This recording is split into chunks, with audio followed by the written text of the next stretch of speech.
Welcome to Save Our Sleep.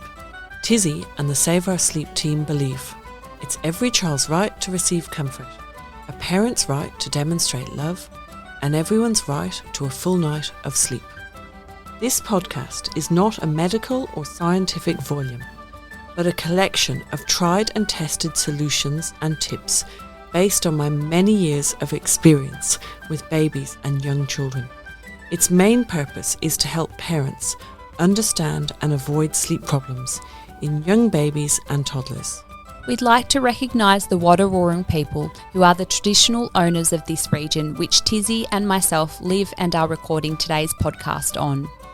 We acknowledge and respect that they have taken care of this land and water and raised children in this nation for over an extraordinary 70,000 years.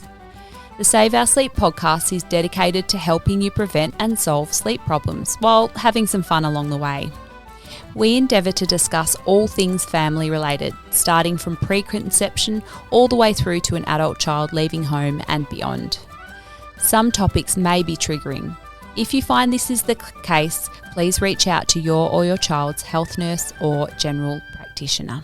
Welcome to the Save Our Sleep podcast, episode 15, Big Beds. Very interesting topic.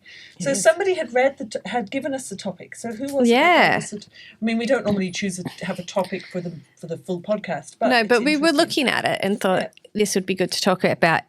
Bianca Downham wanted some more information about transitioning from a cot. Can you read what she said? So she says she'd like some information on transition of toddlers to big bed from cot and how to reduce them from getting out of bed quite a few times before becoming overtired. So I'd love to know what age your child is. So I say when you're moving somebody from cot, I was going to say bed to a cot, cot to a bed, right? Mm-hmm. There's a few do's and don'ts. Yeah. Okay. So we really need to wait until a girl is at least 2.5 and a boy is at least 3. Girls mature faster than boys and they seem to understand boundaries sooner than boys. Okay. So girls seem to understand boundaries sooner than boys and seem to be able to do this move sooner than boys. Okay? And so we would do roughly 2.5 for girls and roughly 3 for boys. We want everything. There's no hurry. You don't have to go, my child's 2.5, they need to move. I think we're now getting that telekinesis because that was going to be a question. Okay. So we don't, you can leave them in their cot till they're 4 or 5 years old. It's funny, people with their first always move them and then by the time they're on their third, it's like they keep them in their cot for as long as possible because they want to keep them babies for as long as possible. But you don't have to move them, right? But then when you move them, you want the big bed to be as close as possible to the cot. So you want as much, So I like to move them in their sleeping bag with their blankets. I like to use the cotton. We have our own duvets at Save Our Sleep now. The Save Our Sleep cotton duvets, which are the only tog tester ones. Mark my words. In another 2 years, all duvets in Australia will suddenly start to be tog tested because I invented the name Dream Feed. I invented Comforter. Comforters used to be dummies and quilts. I invented the name Comforters.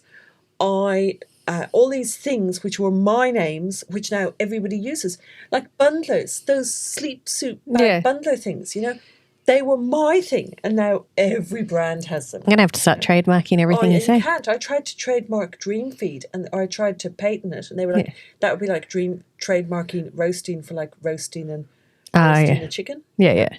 So anyway, so we have the duvets. I like to use the cotton duvet when you put them into a big bed. Some people prefer wool. Our wool duvets are made in Australia. Did you know that? No. Yes, so they're made in New South Wales in Australia. I think most manufacturing will. Have I told you this? Yes, I knew that you were going to have that. Manufacturing is going to be coming back to Australia because we can't afford to manufacture overseas. So when I first started the double wrap, Save Our Sleep, the wrap and wrap double wrap, we had a different brand of double wrap and they had an Australian version or not, whatever. You could choose the Australian made version or the other version, the Chinese made version. And the Australian made version was more expensive and people didn't want it. People say they want Australian made, but they don't. But the cost of our sleeping bags to get them into the country is now triple what it was before COVID. Wow. So, and I have not tripled the price to the client. No. Because we used to sell from us to places like, let's say we sell to Maya, Maya sell to the client. We've cut that Maya out, so now it's us to the client. So we're lucky we can do that. Yeah. But the cost of goods is gone up so much that it's like gone up so much that I think it's going to be cheaper. It's actually not the cost of goods, the cost of importing, the cost of the fuel in the ship to get the goods to Australia has gone up so much that I think it's going to be cheaper to make stuff in Australia than you don't have to pay for the fuel to get it here. Right? I've noticed quite a few things on your website are Australian made, which is fantastic. My spoons are Melbourne, Australia made. My mattresses are Melbourne, Australia made. A lot of people don't realise. But yeah, and then the other thing is things like cars, coffee machines, toasters. I reckon we're not going to have any of those in 18 months because nobody can get workers. So all of these factories, like our coffee machine made in Italy, they can't get workers because they've got no backpackers and stuff coming. I don't know what it is. It's like the world's massive big, everyone's leaving their jobs. Nobody can find anybody to work. And I think it's going to really, and then like Germany used to make all its own products. Now there's a problem with the war in Ukraine. Something to do with them not getting the oil line or something. Yeah. So Wow. I think we are going to see products really hard to get in a couple of years. Lots of products. Yeah, it's going to be an interesting few Going to be years. an interesting few years. But where do we get that from big beds? Because it's us and we like to talk. Duvets.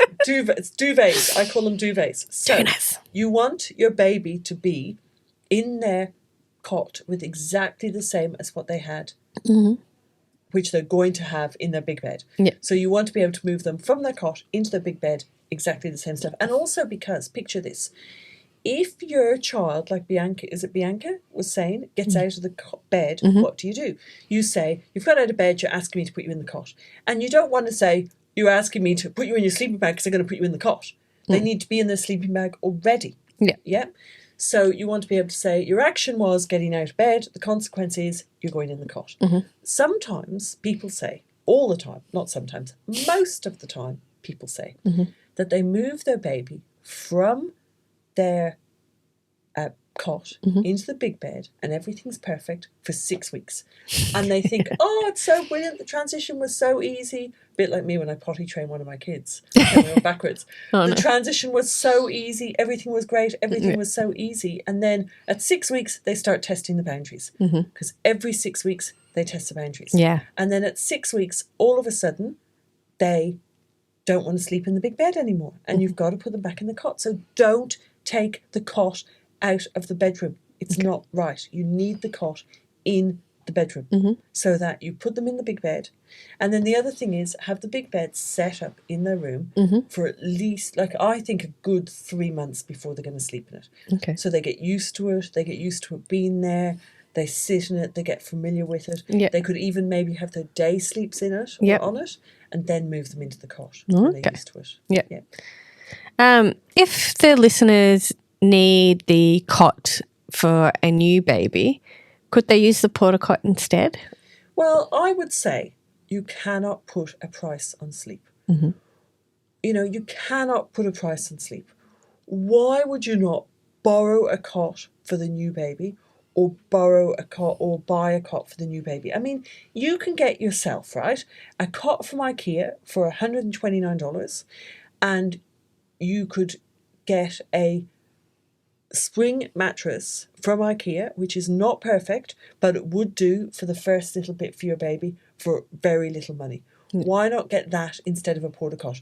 It's not perfect. I would always want to see the IKEA cot with my mattress in it. I would always want to see you buy a cheap cot if possible. You know, you could buy a cot from Target or Kmart and then put the money into my mattress. But I'm saying just short term instead of a porta cot. So best option, any cot, slats the whole way around, save our sleep mattress. In next option, a cheap cot with a cheap mattress. Very last option, porta cot. Yeah. Do you get what I mean? Yes. So the cheaper cot is still one step up from a porta cot. Yeah. What about, let's say, if, you know, we're talking about a girl here, they're not 2.5 yet, and they're climbing out of a cot. Well, everything goes on a law of averages. So I thought you were going to ask me, what about if you've got a girl, she's not 2.5 and you want to put her in a cot sooner? I would say go for it because everything is averages. You mean a big bed? If you want to put them in a big bed. Yeah. everything is averages. But then when you said she's climbing out, well, then there's something wrong.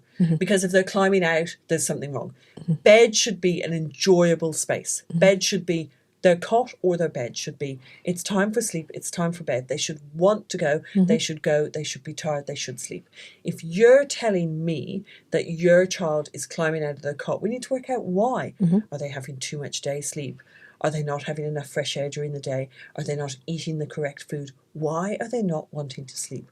What's the problem? Are they on prebiotics? Are they on vitamins? All these different things. Are you giving them loads and loads of fruit, like strawberries or something, after their evening meal, which can actually have a lot of sugar in it? Like some children are fine with it, but then some children aren't. So we need to look at why they're getting out of their cot. Does that make sense? Yes, it does. Yeah. Because kids should be going to bed, or are they just testing the boundaries and they don't want to go to bed because when they get out of the cot, they get such a reaction off you. And then you go back in and you sit with them and this or that. So I'd want to know why. Because I have only ever found children getting out of their cots if there's an issue of insecurity because the boundaries aren't being met, or an issue of they're having too much day sleep.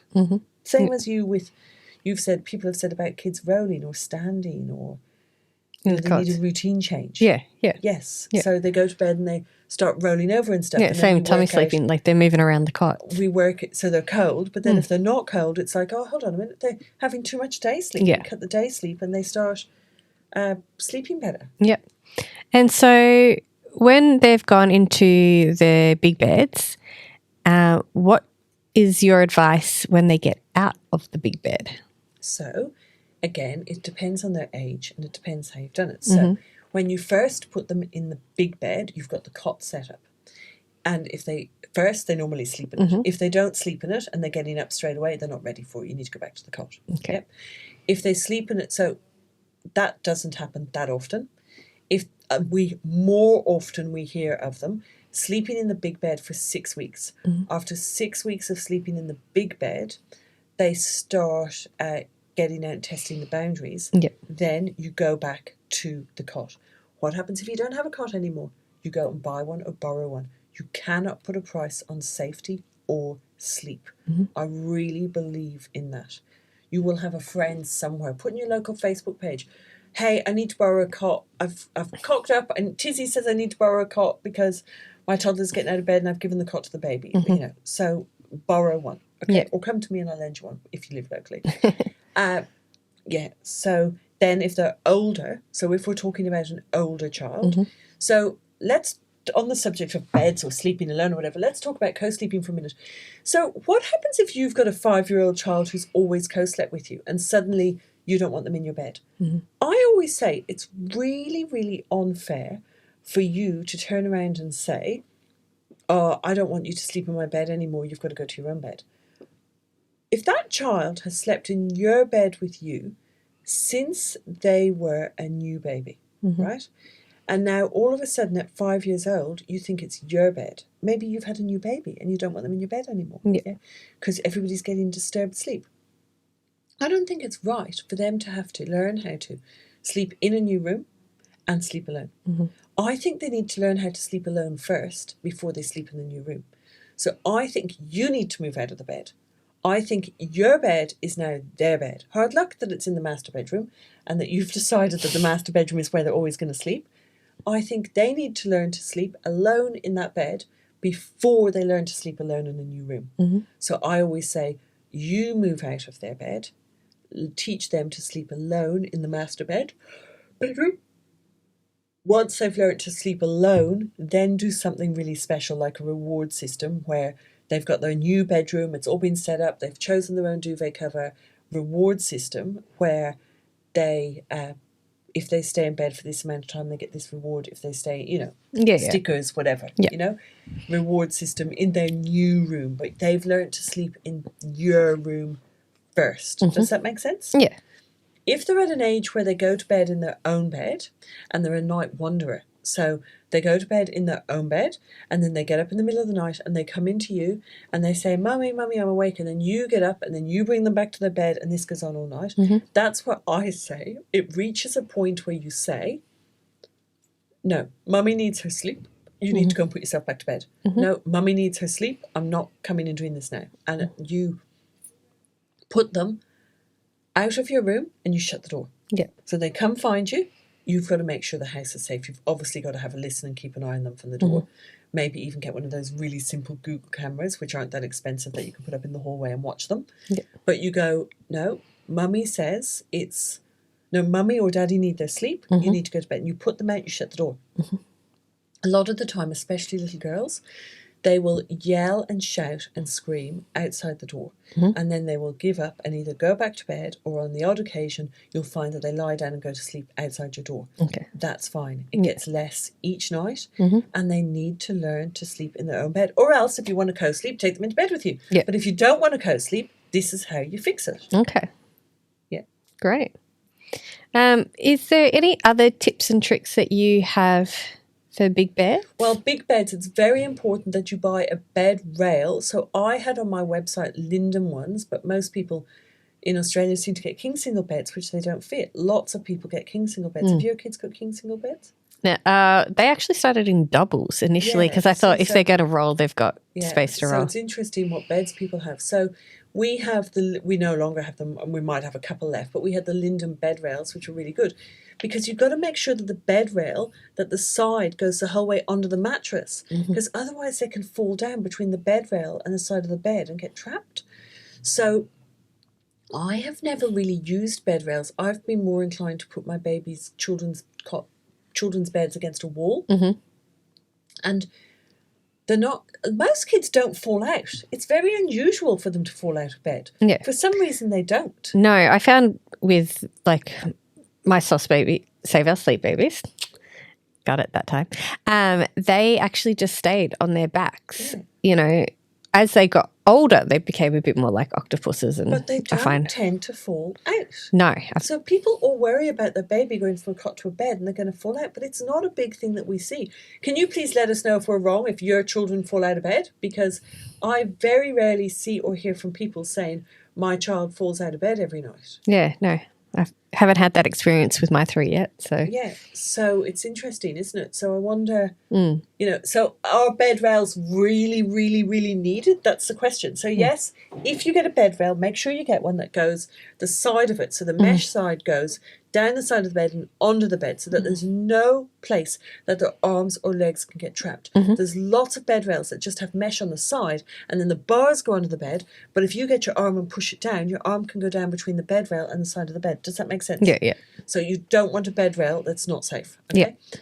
And my first pillow, really important to have a really flat pillow. I think ours is the only one in the market that's like a really flat one, but fits in a standard pillowcase. Yeah. So you want, but they don't have to have a pillow. You can move them from the cot into a big bed with no pillow. That's perfectly acceptable. Would you ever put a pillow, for a toddler, would you ever put the pillow in the cot? It depends on the age and stuff. So the reason why we don't put a pillow in a cot is because children can use a pillow to stand on as a step to get out of the cot. So it makes it dangerous. Yeah.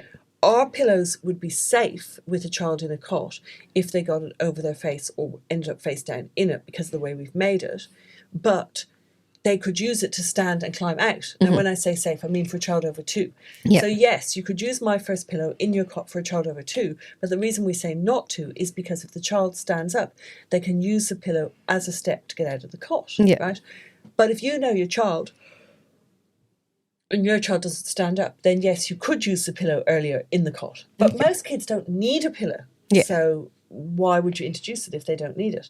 And they don't all necessarily need a pillow in their bed straight away. So it's personal choice. And you mentioned before too about when you were talking about co-sleeping, about taking the kids out and going and picking the doona covers and things like that and making it exciting, which is a really good tip because getting them involved as much as possible in, even if it's changing their rooms and putting their doonas and stuff like that, it gives them a bit more control over. And as you have said in several podcasts, talking to your children about what's happening, that there's change coming, what their expectation is, and sticking to that. And telling them it's all right if you don't want to sleep in your big bed.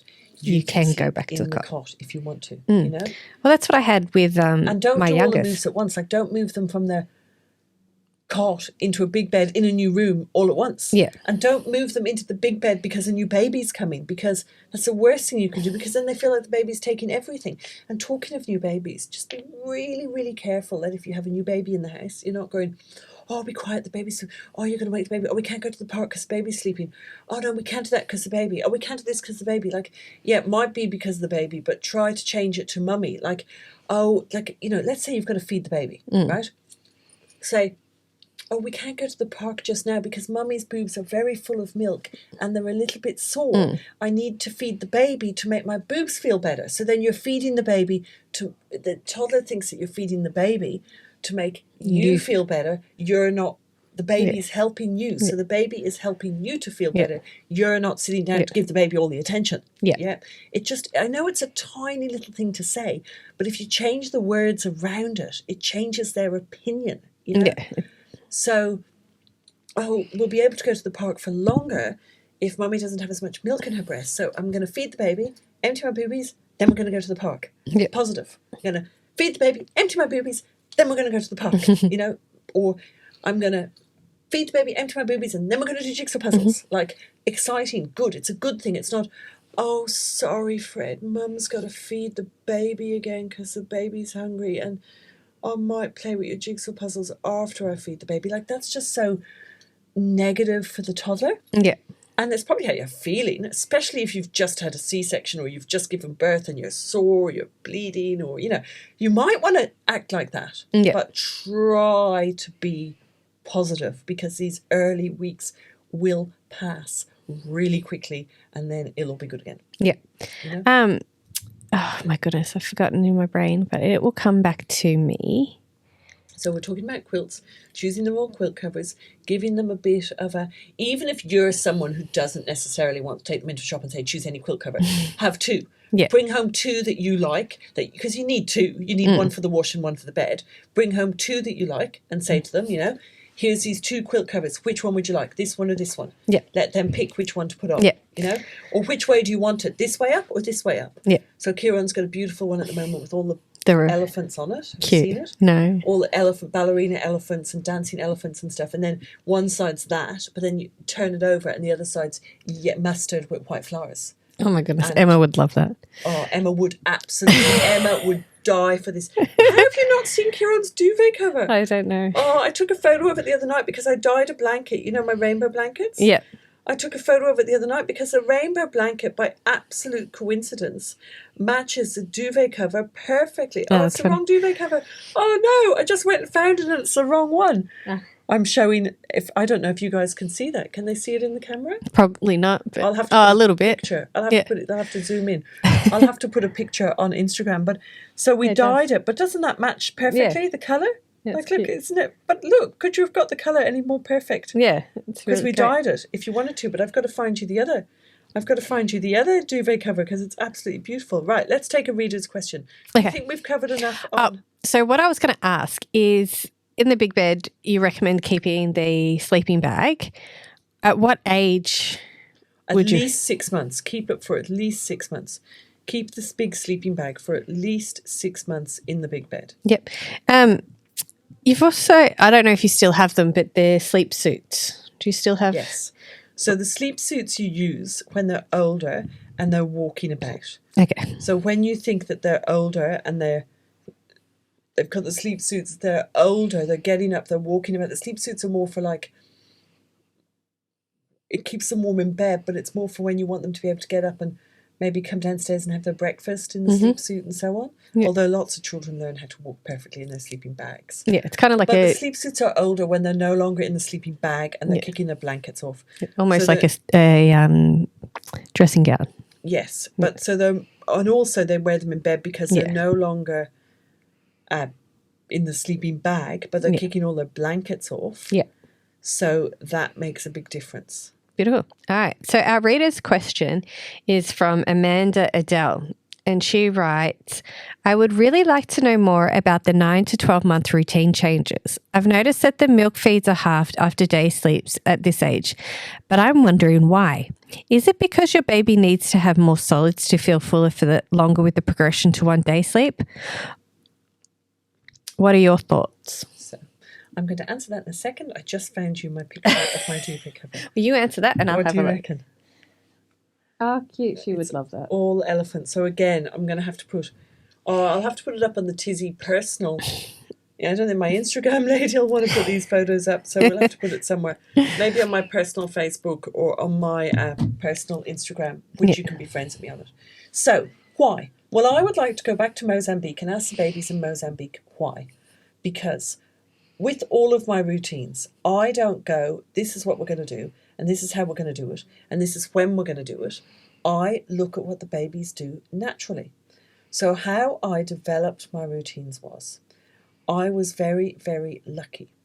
I had a friend in London who had a connection to Mozambique, and I ended up going to Mozambique because of their fascination, my fascination with their history and where he had come from, the dad, and where his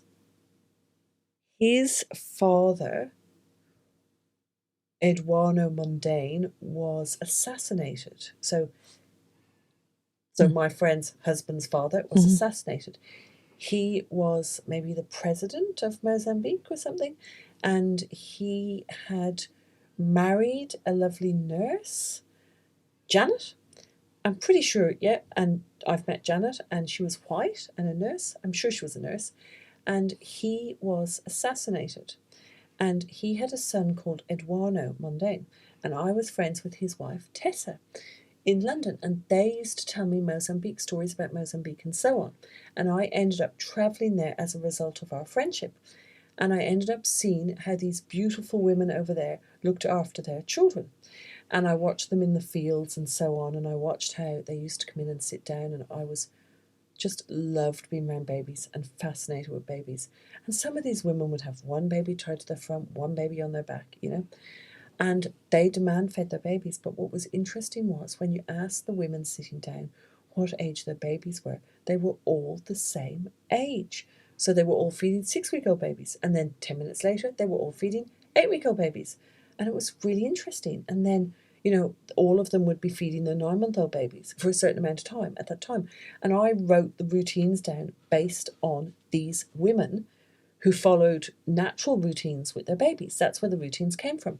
So if you had somebody who was not following Save Our Sleep and was demand feeding their child with the true sense of demand feeding, so feeding their child every time their child cried a hungry cry, right? That child would naturally reduce the 2 middle of the day feeds to half. It's what they do.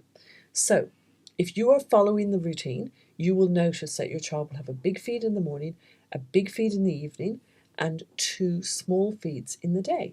So I haven't chosen to do it. It's what babies do naturally. So it's nothing to do with solids. It's nothing to do with getting them ready for solids. Well, it might be in the baby's head, but not in my head. I've just done what babies do naturally. Yeah. And naturally, and you will find that you look at the routine and you see, in next week my baby's 9 months old and I've got to do this and this, and then you'll notice that your child does it themselves. Yeah. So if you look at a formula-fed baby, they might be having 200 mils at 7 o'clock in the morning, and you might find that they naturally start to have 100 mils at like a natural at 11. weaning. It happens naturally. So I haven't chosen to do it. So if a baby was still taking big feeds at the 11 and 3, would you suggest that the mother or parents can continue to offer those feeds, or would you start? I don't believe they would be taking big feeds. And if they are taking big feeds, maybe the parents are feeding them baby-led weaning. Maybe they're feeding them lumpy food. Maybe they're not feeding them the purees. If for any reason they were, yes, I would try and reduce the feeds. Okay. But, again, it's what came first, the chicken or the egg. Yeah. You might find that having big feeds at the expense of not having the solids. So then, yes, you probably would have to try and naturally reduce the feeds to make them eat more solids. Yeah. But I don't think you'll find that they are. I think you'll naturally find that, if anything, they start refusing feeds by that age. I found mine had to do the 3 full bottles because one of the feeds would be just naturally weaned. They cut it completely. So you were when you were doing that 9-month routine, you're saying that your child just sort of refused one of the feeds and then had a big feed at the other feed, which is fine also. Like if that works better for you, that's fine also. But I find most children end up having the one big feed, a small feed, and a bigger feed. Yeah, which is what you've said in your book. But there is a time where that bigger feed disappears. So we're talking about a 9-month-old baby now, but it's interesting because around about 5-6 months, they often refuse that 6:30 feed at night, and then parents get all concerned, going, "Oh, my baby's not feeding at 6:30 at night. My baby's refusing that feed. What do I do? I can't get my baby to feed." And we explain that that's a top-up feed because you feed your baby their milk at 7 a.m. They have solids at 8 a.m. They have their milk at 11 a.m. They have solids at 12. They have their milk at 3 and they have their solids at 5. And then that feed at 6:30. 6:30. I'm doing this saying be quiet. It looked a bit rude if anyone's watching on YouTube. I went because I'm like the noise that's coming from outside the door. So I hope you guys can't hear the conversation outside the door, but never mind. We've gone a bit over on our recording time. So other people are here using the studio next door and they're a little bit noisy. So hopefully you can't hear them. Anyway, so that feed at 6:30 is a top-up. So they're only going to take enough milk at 6:30 that they have emptied from that 3 o'clock feed and then the 5 o'clock 5:15 solids on top. It's important to realise that feed. But then by about 9 months, it's like it's all changed and they're having that feed again. So don't drop it. Keep offering it. And the other thing I wanted to say about top-up feeds was, in the morning, I've noticed this with a lot of people. So I say you feed your baby at 5 a.m. if they wake. Then you get them up and you feed them again at 7 a.m. Then I always say at that time, you should try and, if they don't have much at 7 a.m. because they were full from 5 a.m., top them up at like 7:45, just before the hour is over. So at 7:45. But really only that morning feed. Don't do it all day because then you get in the habit of snack feeding. It's really only in that morning, in that transition, when the 5 o'clock because they haven't digested as much. The other thing I was going to say was, you have said often that you think the dream feed can cause an issue with some people with the night feeds, and that if they're doing the dream feed past a certain age when they're in sleep cycles. But I've noticed recently with some mums that they're doing the dream feed. I noticed with Nicolina. Is that how we say it, Nicolina? I noticed with Nicolina, I said to her, I'll try cutting it out because she was having awful problems where her baby was waking at 5:30.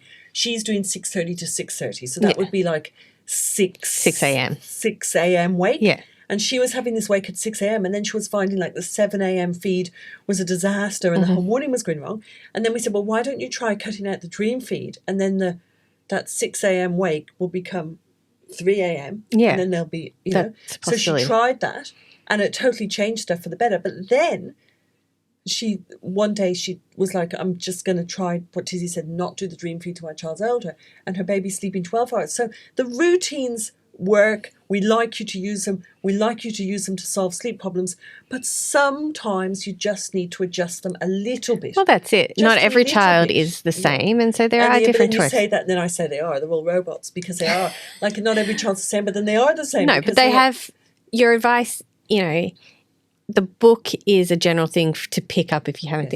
But this is why you have the support page because the support group, so that there are different, you're not sitting there going, well, your baby's 6 weeks. It has, it's going to bed at this time and that has to. 6 weeks.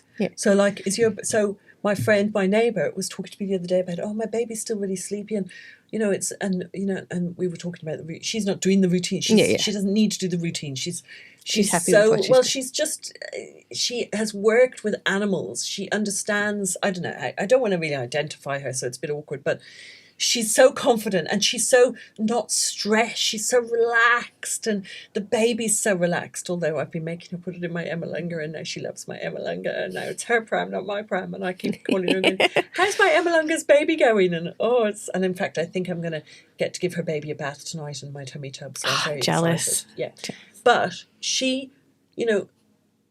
she was saying about the baby and being extra asleep, and then I was going, well, yeah, but he's actually only 6 weeks because he was born early. Like, it's, when there's you different think about factors. this, when a baby is conceived, from the second they're conceived to 40 weeks, think of all the growing they do, think of the growing they do in 2 weeks. Like, if they come out 2 weeks early or 2 weeks late, that can totally affect the routines.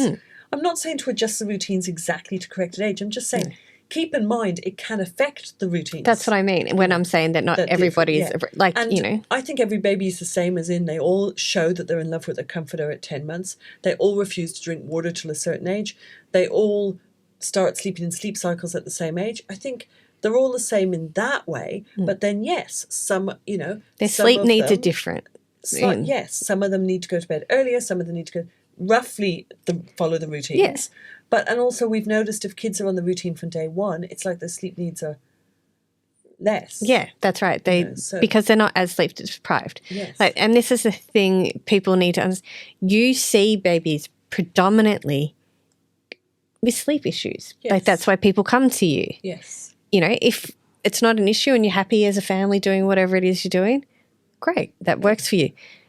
But our members have read your book, resonates with them, and then the support groups that added bonus where it's tweaking, going, oh, I didn't think of that, or I didn't know that, because as you said, the book can only cover so much or go into so much detail, and this is where the podcasts are really, really amazing too, because it gives that added extra information that's all trapped up in your brain and clarifies things and why you came to think the way you do about your books. So, you know, I think we put so much emphasis, like, you know, people say, oh, you know, but Tizzie just, you know, a baby has to do this and this.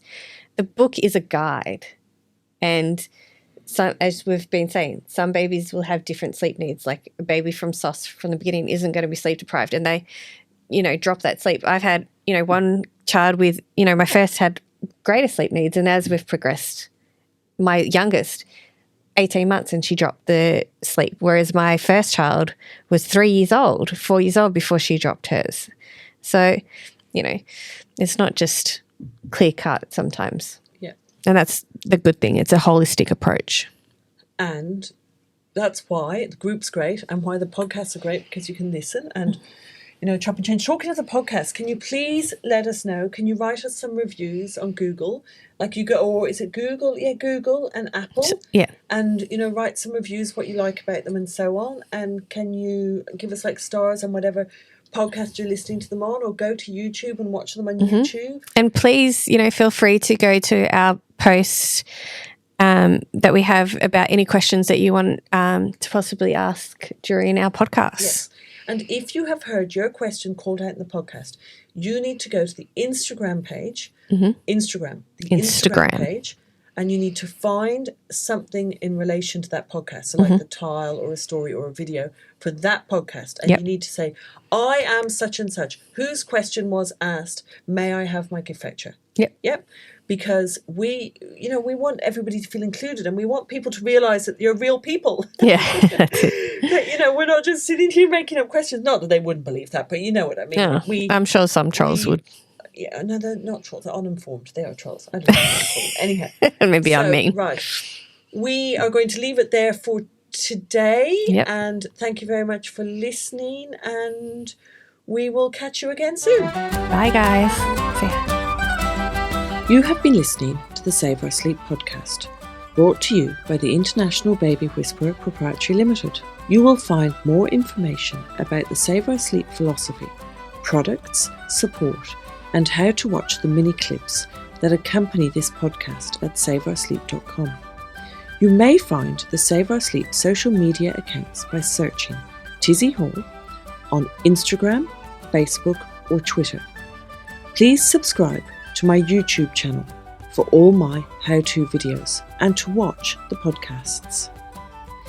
If you enjoyed the podcast, please rate it and share it with your friends. I would like to thank Kylie Zabo for co-hosting, Fundamental Studios Geelong for their amazing recording studio, Nick Dale at Primer Films for this production, and most of all, you, the listeners. Without you, there would be no reason for this podcast. Please enjoy, stay safe, and Kylie and I will look forward to chatting with you again soon.